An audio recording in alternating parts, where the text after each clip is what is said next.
Hi, I'm glad you stopped by. I hope the world has been treating you well today. We just take a few minutes and review a couple of books, or few books that were a gift to me. The Tao Te Ching by Lao Tzu, The Egyptian Book of the Dead, The Prophet by Khalil Gibran. Came in this nice little box. Let's just slide them out. Beautiful covers. The red cloth cover,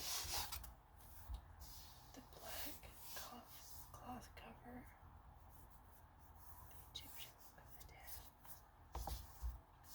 and the Prophet. Beautiful color. I love this color.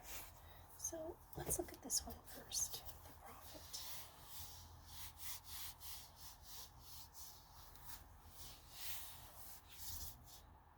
Beautiful design, the gold letters. It's very pretty.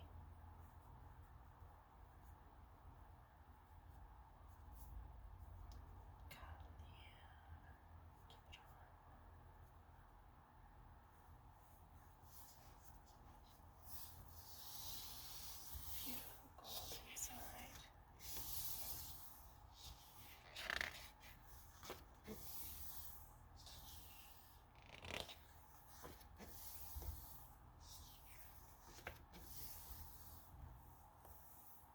This was first published in 1923.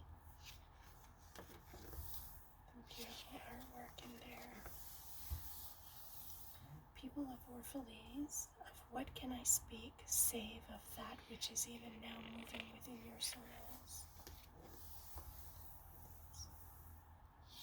Story here, the Prophet.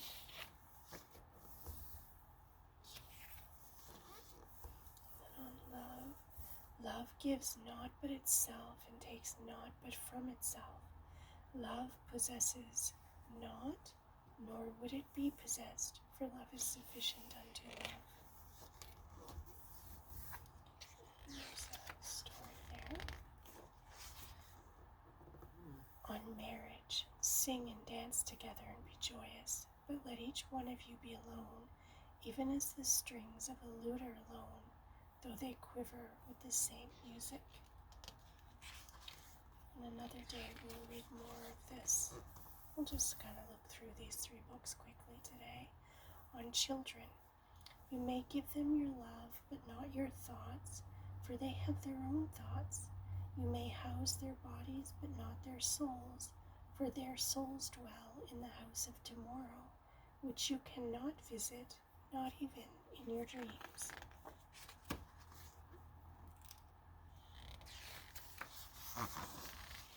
On giving, see first that you yourself deserve to be a giver and an instrument of giving, for in truth it is life that gives unto life, while you, who deem yourself a giver, are but a witness.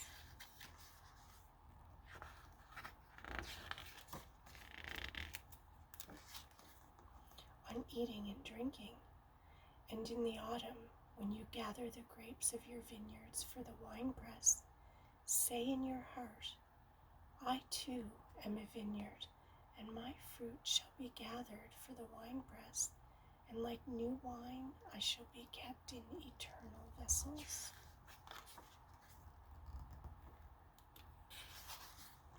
On work, and when you work with love, you bind yourself to yourself and to one another and to God.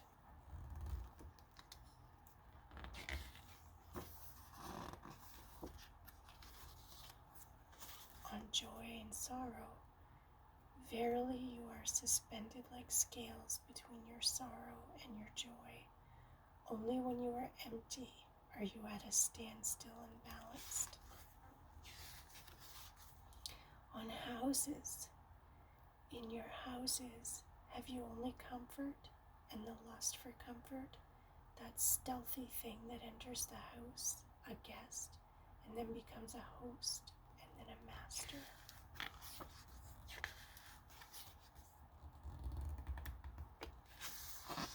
On clothes, and forget not that the earth delights to feel your bare feet, and the winds long to play with your hair.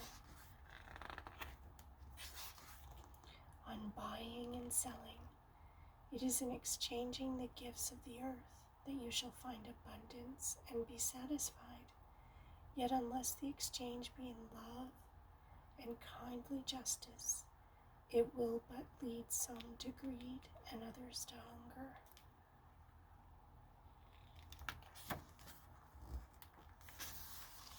On crime and punishment, and as a single leaf turns not yellow, but with the silent knowledge of the whole tree, so the wrongdoer cannot do wrong without the hidden will of you all.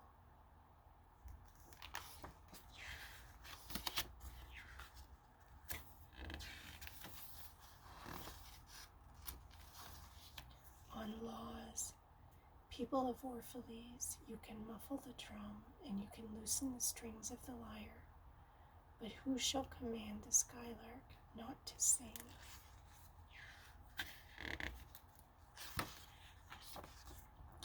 On freedom, I, in the grove of the temple and in the shadow of the citadel, I have seen the freest among you wear their freedom as a yoke and a handcuff.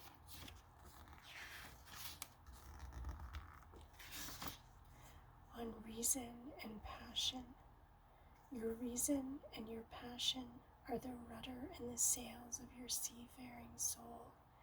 If either your sails or your rudder be broken, you can but toss and drift, or else be held at standstill in mid-seas.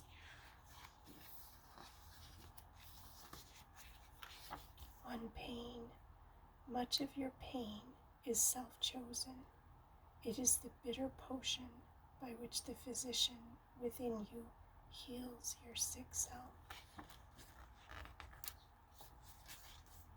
On self-knowledge, the soul walks not upon a line, neither does it grow like a reed. The soul unfolds itself like a lotus of countless petals. On teaching, no man can reveal to you aught but that which already lies half asleep in the dawning of our knowledge. On friendship, and let there be no purpose in friendship save the deepening of the spirit.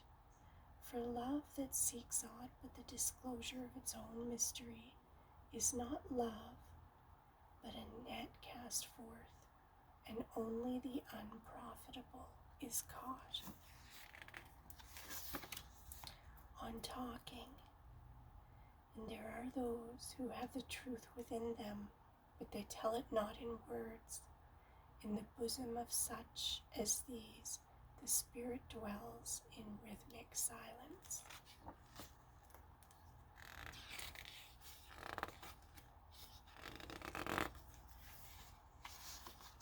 On time, and is not time even as love is, undivided and paceless? On good and evil, in your longing for your giant self lies your goodness, and that longing is in all of you.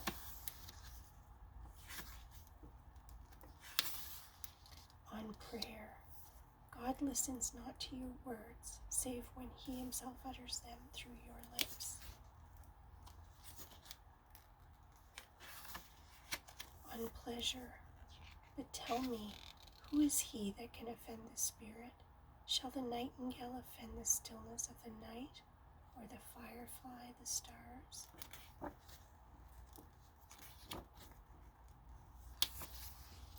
On beauty, beauty is eternity gazing at itself in a mirror, but you are eternity, and you are the mirror.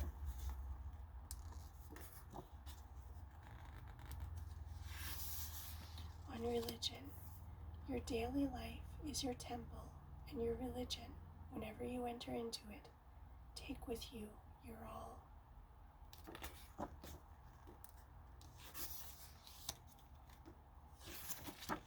On death, If you would indeed behold the spirit of death, open your heart wide unto the body of life, for life and death are one, even as the river and the sea are one.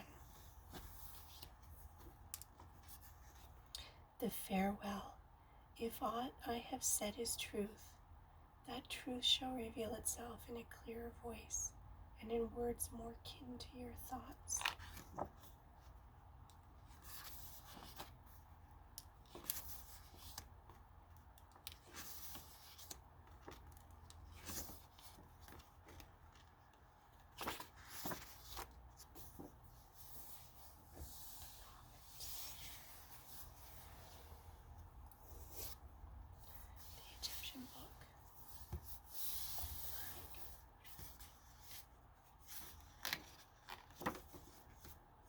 Been reading this one a little bit,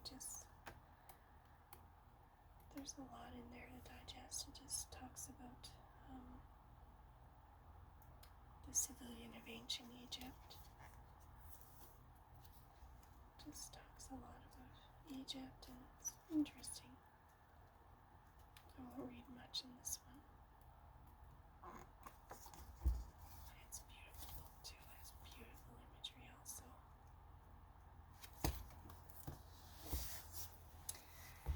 And then we've got the Tao Te Ching,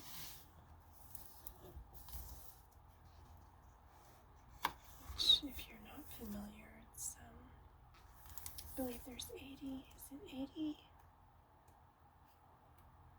81? Yeah, there's 81 verses to the Tao Te Ching. So I haven't really started this yet. Talks an introduction about how it's one of the most influential classic texts of Chinese philosophy. So it tells about Lao Tzu, who wrote it. And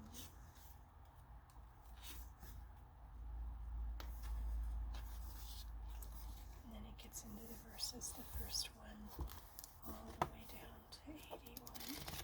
So my plan with this is to read a verse a day for the next 81 days. Or maybe every couple of days, because I feel like it would be really good to reflect on these. So the first one, I'll read the first one to you and then we'll stop for today, so you've had a chance to see some of the beautiful artwork in here. A gorgeous book.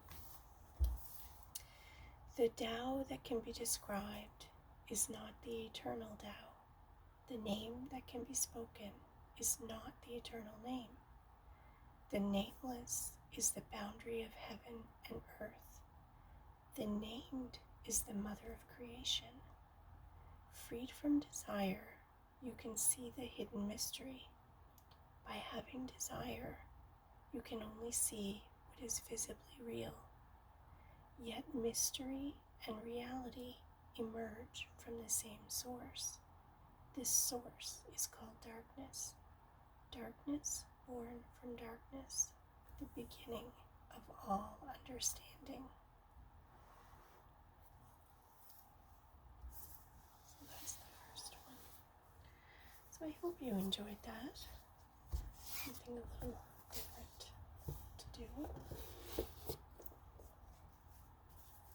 Enjoy these beautiful books, The Way of the Spirit.